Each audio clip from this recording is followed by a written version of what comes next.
Azərbaycan hakimiyyəti deyəsən oturduğu budağı baltalamağa başlayıb.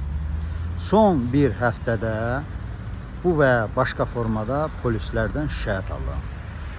Biri TikTok'a yazmışdı, and içirdi ki, bu profili mənə şikayət eləmək üçün açıb, dərdin dedi, sonra da bağladı. Açığı mən inanmadım, dedim bəlkə də polisin adından istifadə edir. Şikayət ondan ibarət idi ki, mənə deyirdi ki, qardaş, bu sigaret kötüklərinin yerə atılması ilə bağlı müəyyən olan cərimə bizi çıxılmaz vəziyyətdə qoyub. Yəni, bəli, polis rüşvət də alır, müxtəlif qanunsuzluqlar da eləyir. Amma bu sigaretə görə adamları cərimələmək onlara çox çətindir.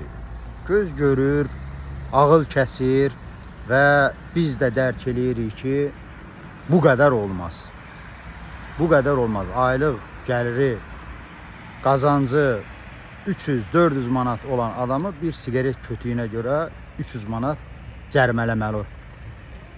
Cərimələməklə vəzifələnmiş. Ondan sonra başqa bir şəxs, tanıdığım bir adamla başqa bir polis bu sifarişi göndərdi ki, mümkünsə bu sigaret kötüklərinin yerə atılması ilə bağlı cərimənin çox olması, ədalətsiz olması ilə bağlı mən nəsə danışım və daha sonra başqa bir polis işçisi uzaqdan uzağa tanıdığım bu barədə mənə müraciət elədi. O da eyni şikayəti bildirdi.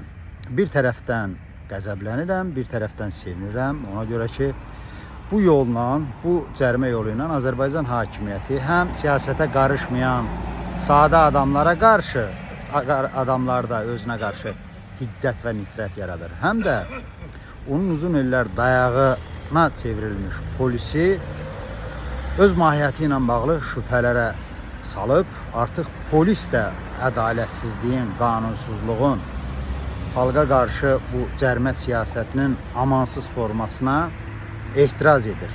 Sistemin mahiyyəti ilə bağlı tərəddüdə düşür. Əlbəttə ki, bu çıxış eləməklə mən qətiyyən ətrafı çirkləndirməyə haqq qazandırmıram. Biz bacardıqca elə sigaret kötükləri ilə də, kağız çuğuzla da diqqətli davranmalıyıq.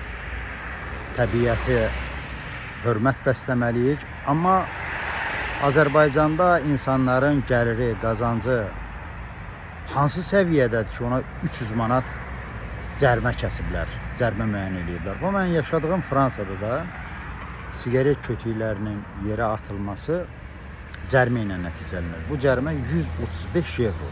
135 evro.